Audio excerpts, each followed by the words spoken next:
अरे लाला, जरा एक मीठा पान लगा दो। अरे भाई साहब, आप इतने दिनों बाद कहाँ चले गए थे? अरे कहीं नहीं लाला, वो मिसेज के साथ उसके मायके गया हुआ था, आज ही वापस आए हम।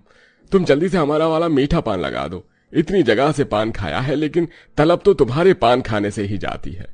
अरे हम अभी लगाई देते हैं, बस तनिक 2 मिनट रुकिए। इतने मुरझा गए हैं मेरे आंगन के सभी पौधे। सोचा था बहू आएगी तो रोज आंगन के पौधों को पानी देगी, लेकिन मुझे तो रोज इसके मुंह पर पानी डालकर उसे उठाना पड़ता है। तुमने उस शांति की बेटी के बारे में सुना? उसका पिछली वाली गली के विक्की के साथ चक्कर चल रहा है। सुनने में आया वो बहुत बड़ा गुंडा है।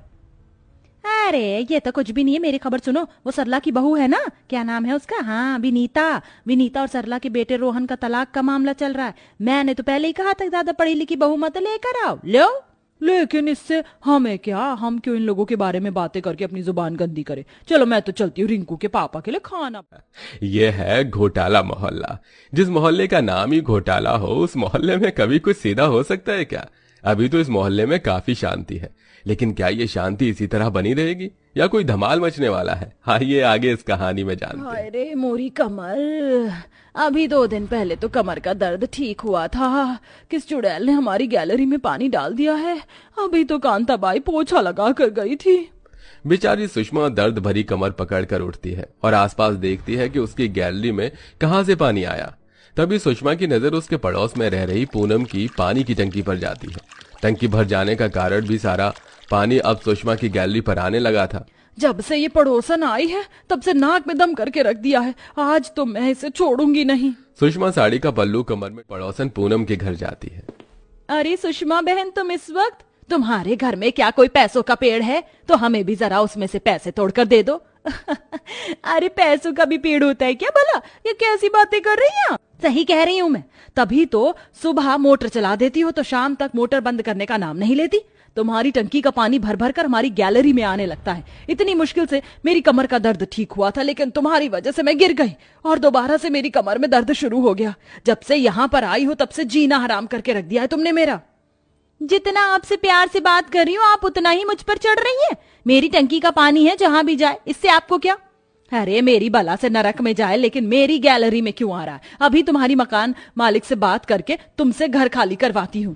बड़ी आई हमसे घर खाली करवाने वाली। मैं अभी देखती हूँ कि कौन हमसे घर खाली करवाता है। जा, जो करना है कर ले। अरे भाई साहब, ये औरतों का कोई और काम नहीं होता है। जब देखो खिच पिच खिच पिच खिच पिच। अरे भैया, औरतें हैं, औरतें छोटी सी बात को लंबी करना कोई इनसे सीख लो। है, चलो चलकर हम चाय पीते हैं।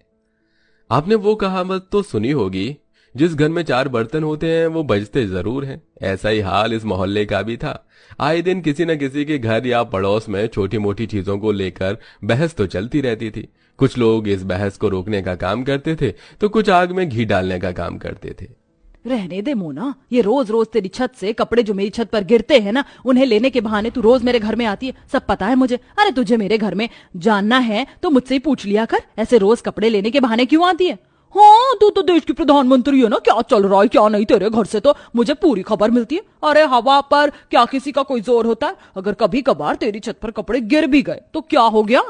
तेरा कभी कभार का नहीं है, रोज का ड्रामा बन गया है ये। वैसे सही कह रही हो तुम शशि बहन, पहले इसके कपड़े हमारी छत पर गिरते थे और अब तुम्हारी छत पर गिर रहे हैं। बड़ी चालाक औरत है ये। को तो तू बड़ी देवी है। बताऊं तेरे बारे में, इसकी क्या क्या बुराइयां करती है मेरे घर में आकर। अब वो लगता है मैं चूल्हे पर दूध रख कर भूल गई। मैं अभी आती हूँ। आग लगाने आई थी शर्मिला अपना नाम आते ही दुम दबाकर वहां से भाग जाती है।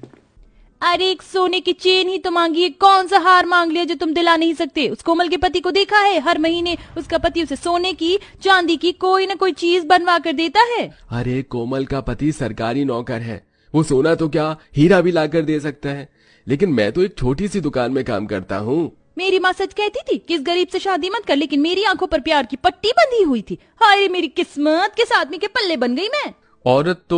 औरत इस मोहल्ले में तो मर्द भी एक दूसरे से परेशान रहते थे। ऐसे ही एक दिन अरे हाँ, मैं भी गई थी इस दुकान पर। बड़ी गजब की साड़ियाँ मिलती है। इस साल दिवाली पर मैं भी वहीं से साड़ी लेकर आऊंगी। विमला अपनी पड़ोस की सहेलियों के साथ मोहल्ले में खड़ी होकर बात कर रही होती है कि तभी मोहल्ले में रहने वाली सुषमा गुस्से से विमला के पास आती है।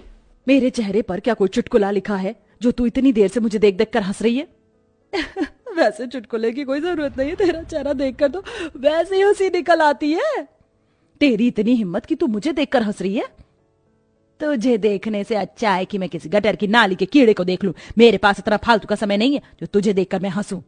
हाँ हाँ, तू तो जैसे कोई कैटरीना कैफ है ना, बड़ी आई चिमकांडी सी शक्ल की औरत। तूने मुझे चिमकांडी कहा? तू क्या कुत्ते की खुजली वाली पूछ? विमला, जुबान संभाल कर बात कर, वरना तेरी जुबान खींचकर तेरे पैर के अंगूठे से बांध दूंगी, समझी? चुड़ैल का कोई और काम ही क्या होता है? विमला की बात सुन सुषमा अब खुद पर से काबू खो देती है और विमला के बाल पकड़कर उसे मारने लगती है, जिसे देख अब विमला भी सुषमा के बाल पकड़ लेती है और दोनों पड़ोसनी एक दूसरे को पकड़कर मारने लगती है। दोनों पड़ोसनों को इस तरह लड़ता देख पूरे मोहल्ले वाले इकट्ठा हो जाते हैं। विमला सुषमा एक दूसरे को मारते मारते मोहल्ले से बाहर बीच सड़क पर चली जाती है, जिसके चलते सड़कों पर से गाड़ियों को निकालना मुश्किल होता है और अब गाड़ियां चला रहे लोग भी अपनी गाड़ियों से उतरकर उन दोनों की लड़ाई देखने लगते हैं। अरे भाई साहब, कोई तो इन मोहल्ले की औरतों को समझाओ कि ये लड़ाई मोहल्ले में अच्छी लगती है, इस तरह सड़कों पर नहीं। पूरी सड़क जाम करके कर दी इन दोनों औरतों ने।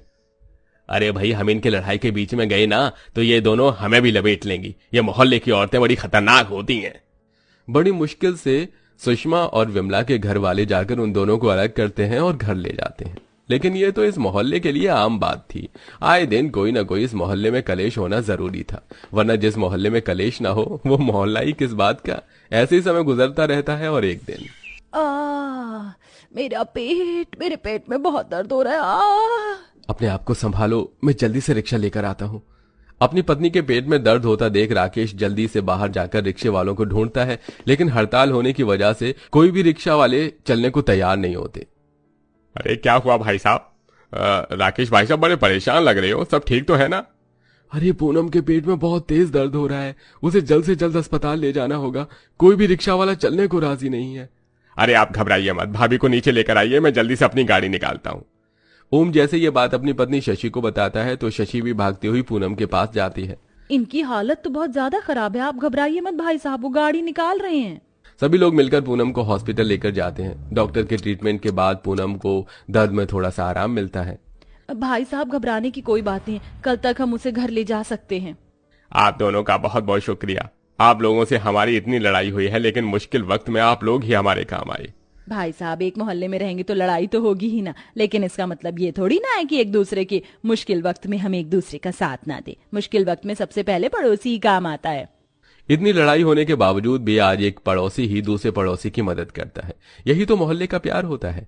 लड़ाइयां भले ही चाहे जितनी भी हो, लेकिन प्यार उससे कभी कम नहीं होता। हाय रे मेरी कमर, पूरी की पूरी नई साड़ी भीग गई मेरी तो। आज तो ये पड़ोसन गई मेरे हाथों से। दिन में चांद निकल सकता है, सूरज पूरब की बजाय पश्चिम से उग सकता है, लेकिन मोहल्ले की लड़ाई कभी खत्म नहीं हो सकती। दोस्तों, क्या आपके मोहल्ले में भी लड़ाई झगड़ा रोज होता है? अगर हाँ तो इसमें आप क्या करते हैं? लड़ाई छुड़वाते हैं या फिर हमारी तरह दूर से ही लड़ाई का मजा लेते हैं?